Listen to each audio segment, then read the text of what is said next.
The story you're about to hear will come alive as you read along with the performance. Before you begin listening to the program, open your book to page 7 so you can read along with the cassette.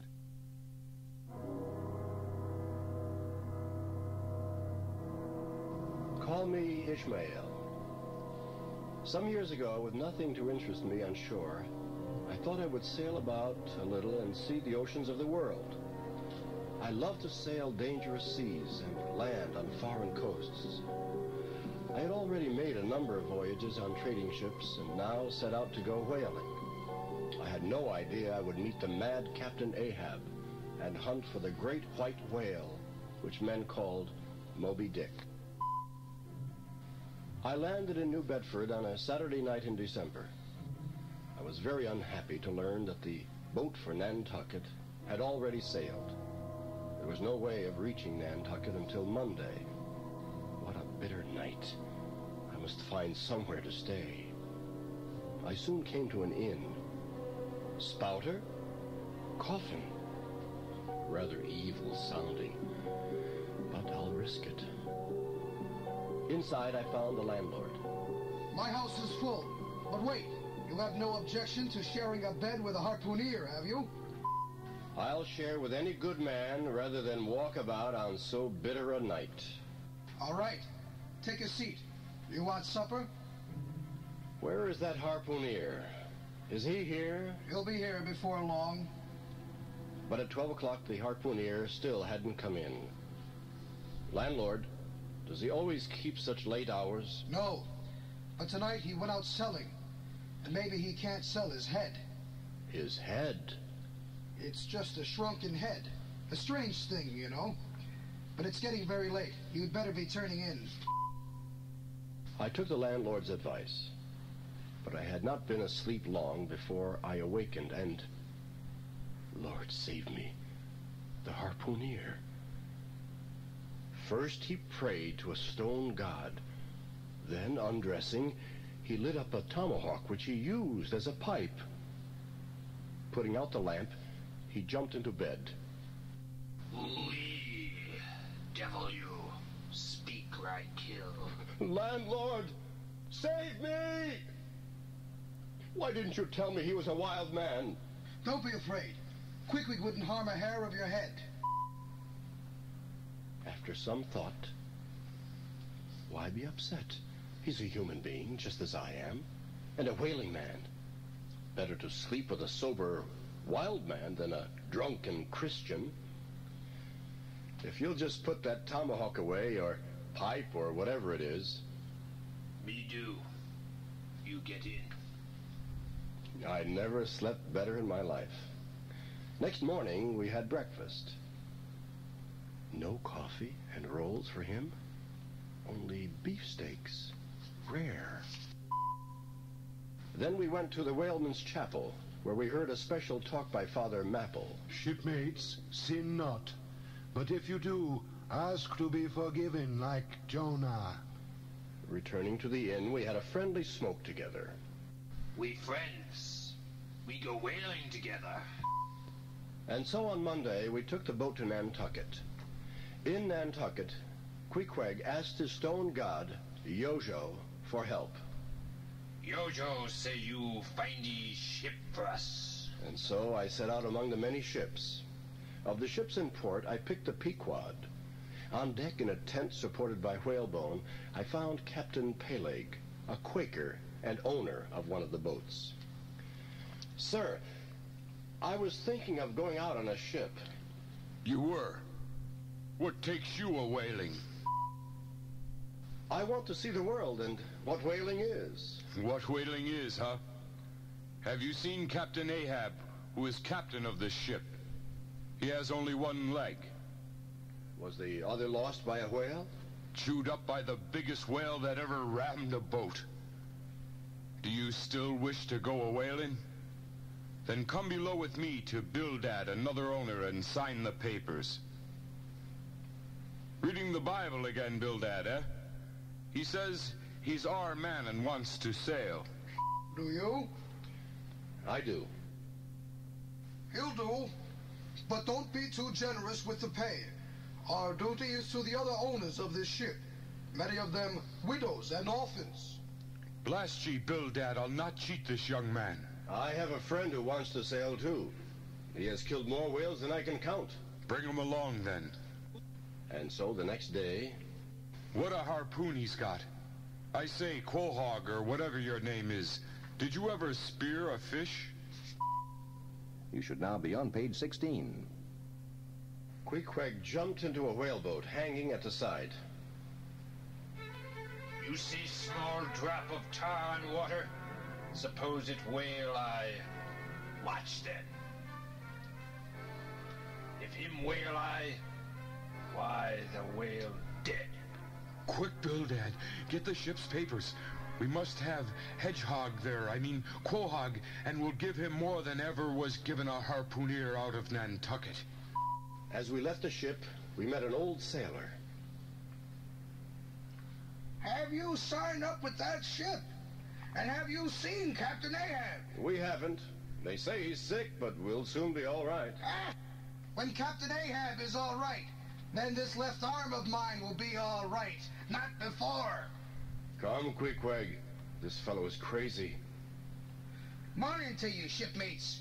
And God pity you. God pity you. For several days, we were very busy on the Pequod. Supplies for a 3 years voyage were brought on board the ship. Then, on a cold Christmas day, we sailed, with Bildad and Peleg to lead us out of the port. Man the anchor, blood and thunder, jump! Move it, you men! Pull and lift it, you men! Heave thou, Quahog! At last, Peleg and Bildad said their goodbyes and got into the pilot boat. Ship and boat moved in different directions, and we sailed into the wide Atlantic, not knowing what waited for us out there. We were a crew from many countries. Our officers were Chief Mate Starbuck, tall and careful, Happy-Go-Lucky Stubb, the second mate, and Flask, the third mate, who lived to kill. But for several days, nothing was seen of Captain Ahab. What kind of man is our captain, I wonder? A man like any other. I hear he has a wife and child in Nantucket. He is no common man, from what I hear. Something in him is bothering him and makes him do strange things. Then one day, I saw him on the quarterdeck. Something about him made me afraid.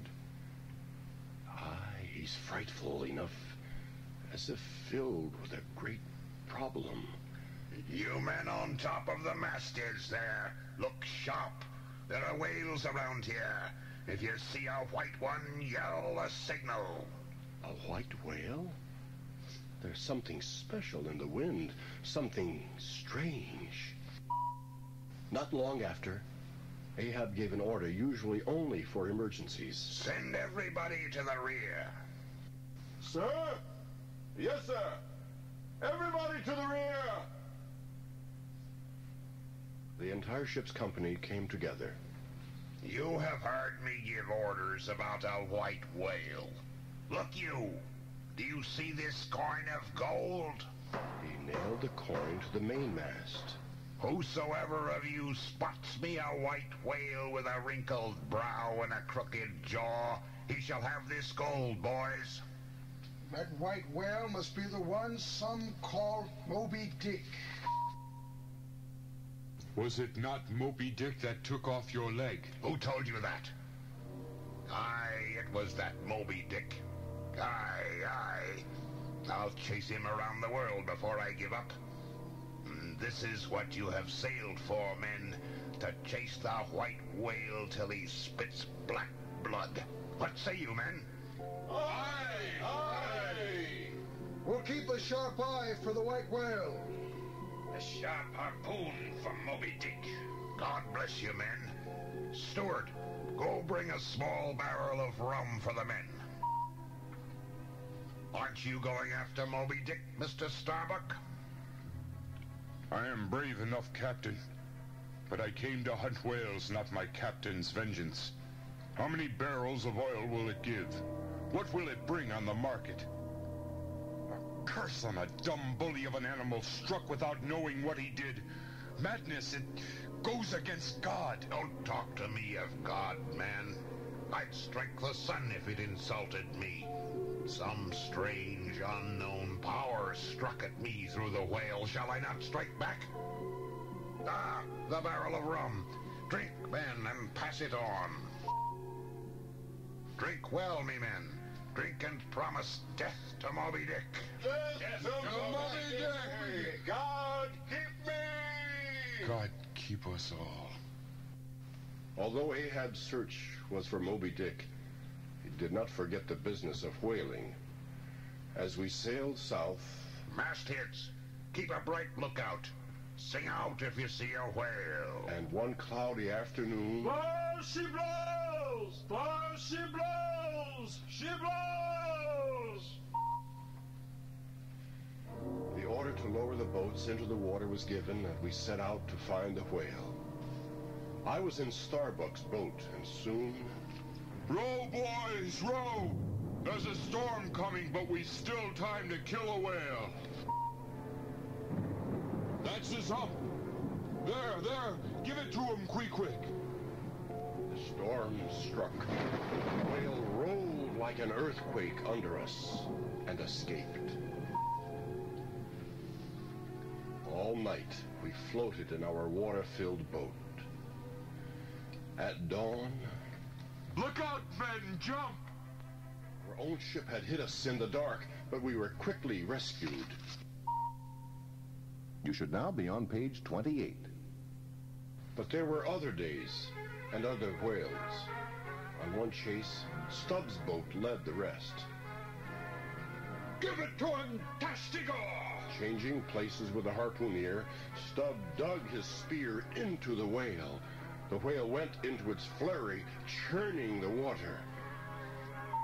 Until... He's dead, Mr. Stubb. Yes, he stopped blowing water. The whale was pulled to the ship. Then the men tied it to the side of the Pequod with chains. The head was cut off and dropped over the back of the ship, where it was held by a chain. Night was coming on, and so were the sharks. You two! Stay out there and keep the sharks off, or they'll eat the whale before we can get to it. Aye, Mr. Stubb. And so all that night... Blast you sharks, look for your dinner somewhere else. Kala, Kulu, Mikili. Next day, with hook and chain, the blubber was cut from the whale. The peeled white body was cut loose and drifted away. What a sad funeral for such a mighty animal. The blubber was cut into smaller pieces.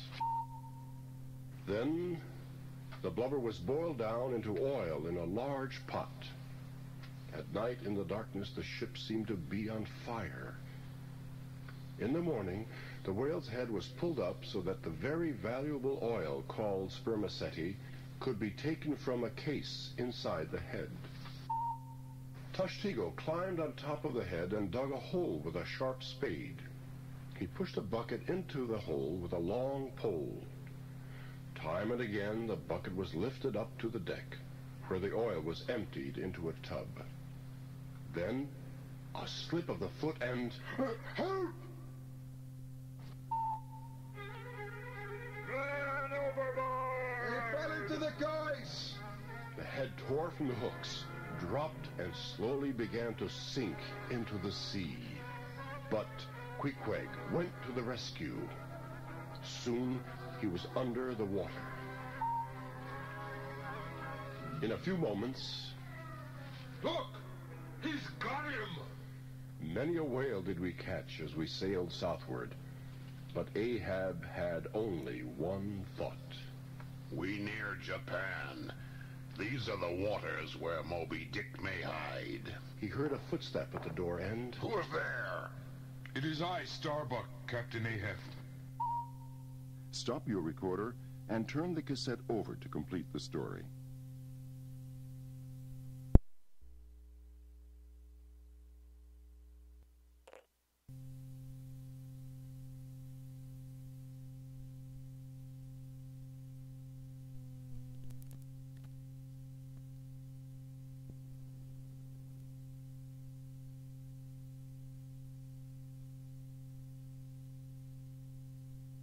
Sir, oil is leaking from some barrels in the hold. We must stop and... What?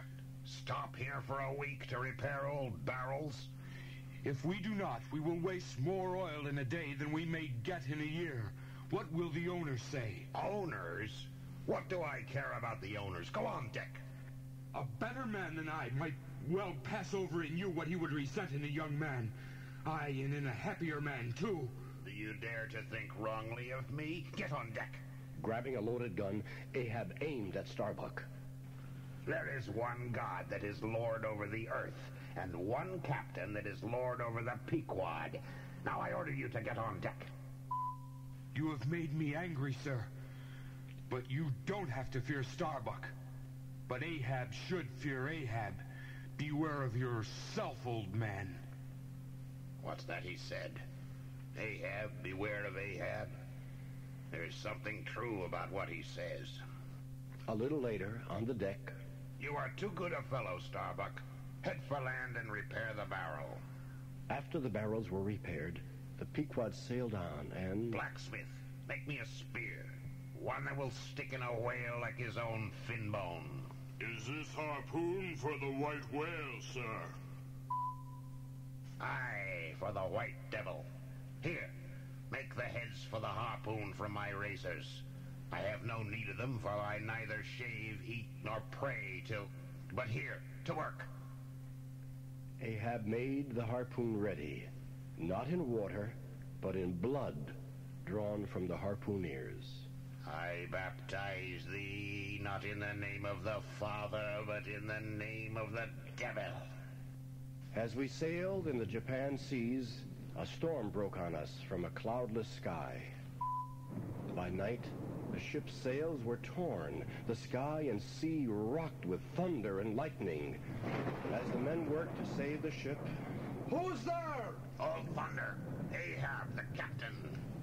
Look in the sky. Look at the sparks. The metal and three-pointed lightning rods on the masts glowed with a silent flame. Seamen called this the St. Elmo's fire. Although the men had all seen this kind of thing before, they watched, frozen in their shoes. God, have mercy on us all. It almost lights the way to the white whale. Ahab held the chain of the mainmast lightning rod. I will pretend to feel the pulse and let mine beat against it. Blood against fire. Leap up, fire, I leap with thee, worship thee. Thy harpoon, Captain. It glows with a ball of fire. God is against the old man. This voyage will end in no good. Turn back. Aye, let us sail home while we may. But Ahab held the burning harpoon. All of you promise to hunt for the white whale with me. We will all hunt, do you hear? Look here. With one breath, he blew out the flame. Thus I blow out the last fear. The storm ended, and some hours later, Starbuck went to Ahab's cabin to report that new sails had been put up and the ship was again on course. He sleeps within. Shall I wake him to drag us all to our doom? He would have shot me with this very gun. Shall I let this crazy old man bring us all to our death? Would I be a murderer if...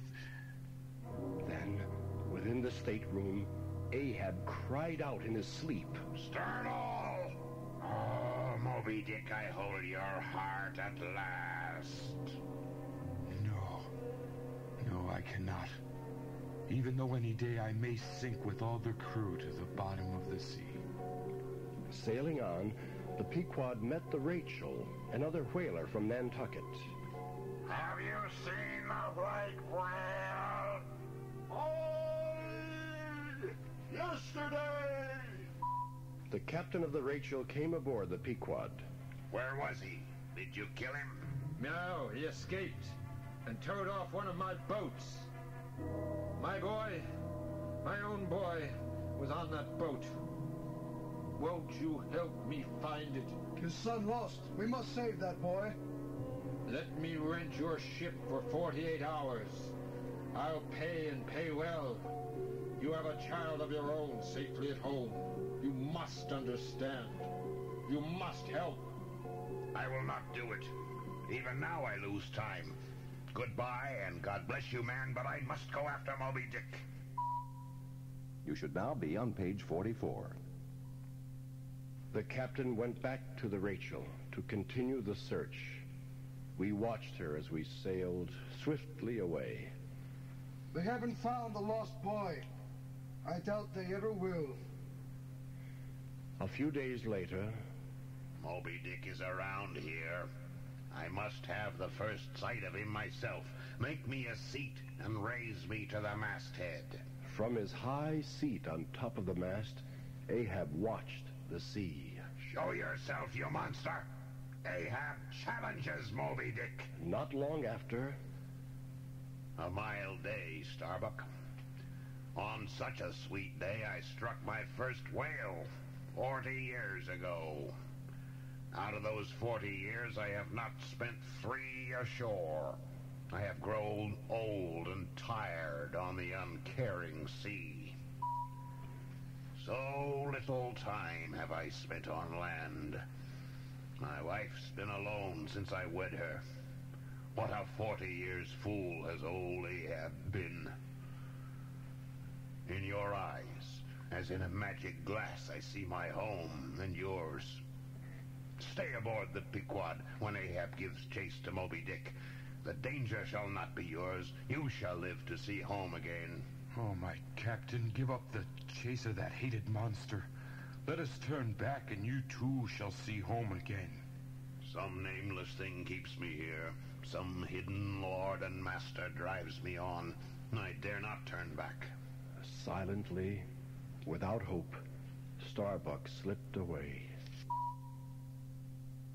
That night, Ahab suddenly smelled the sea air. That strange odor. It's a whale. Moby Dick is near. Next morning, he ordered all hands on deck. See you nothing? No sign of the white whale? Pull me aloft. As he was pulled up the mainmast... There she blows. A hump like a snow hill. It is Moby Dick. I saw him first. The gold coin is mine. Lower me, quick. Soon... Lower the boats. Boats. Boats. Mr. Starbuck, remember, stay on board the ship. As the boats raced toward the monster... There! He sounds. Changing places, Ahab went to the bow and looked down. I see his open jaw just below. Stand close to the stern. The whale swam upwards, turning on its back, and... Look out, Captain! His jaws slowly closed on the boat, but one of his teeth caught on an oarlock. Ahab grabbed the long tooth, trying to work it free. Blast it! To hold me helpless in your very jaws. Suddenly, the jaws slipped from him, and... the whale caused the water to turn so that Ahab barely kept above it. Then the Pequod, which had been standing by, sailed up. Sail on the whale! Drag it away! The whale was driven off, and the boats flew to the rescue. Next day, Ahab again sighted the whale. There she blows! There she blows in the waves! Look for the last time at the sun, Moby Dick. Thy hour and thy harpoon are at hand. In a few moments... Lower the boats! Mr. Starbuck, stay aboard and look after the ship.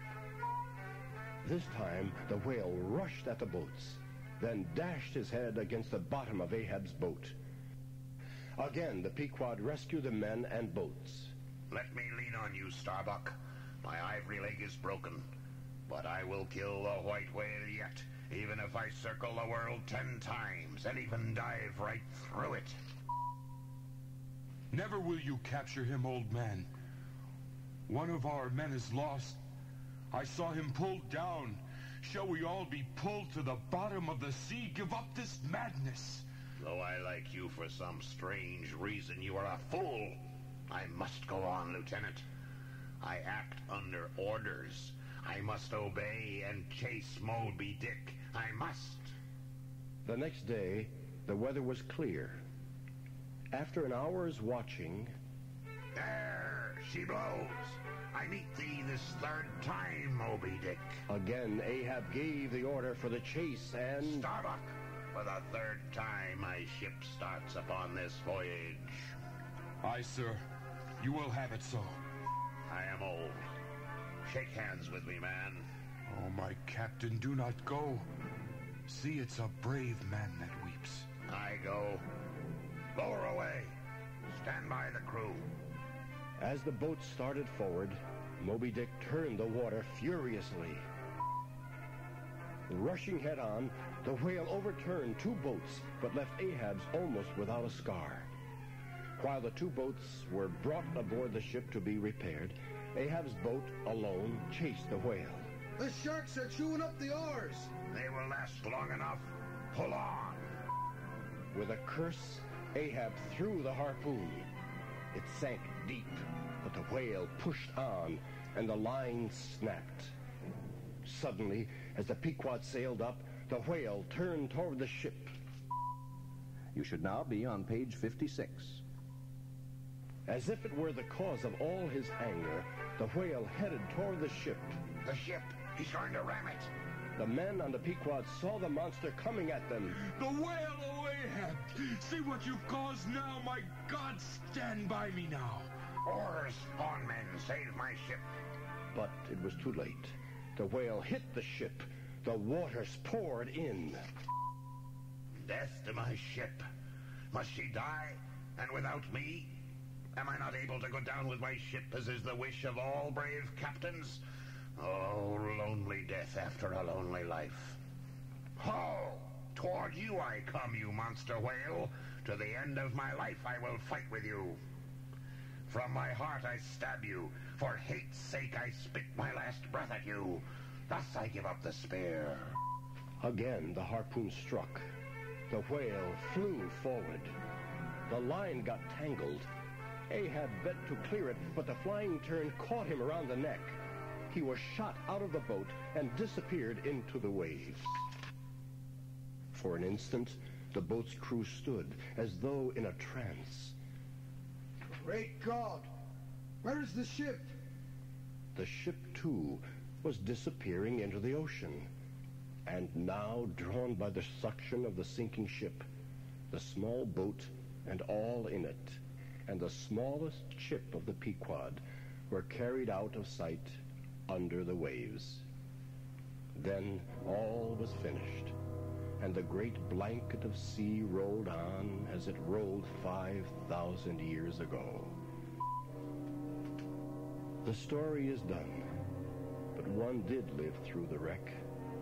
I, Ishmael.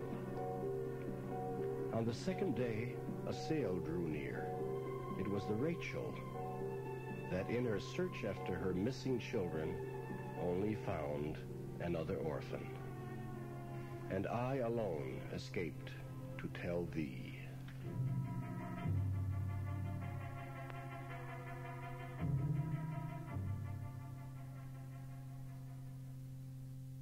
We hope you've enjoyed listening to this performance and will look for other programs in this series.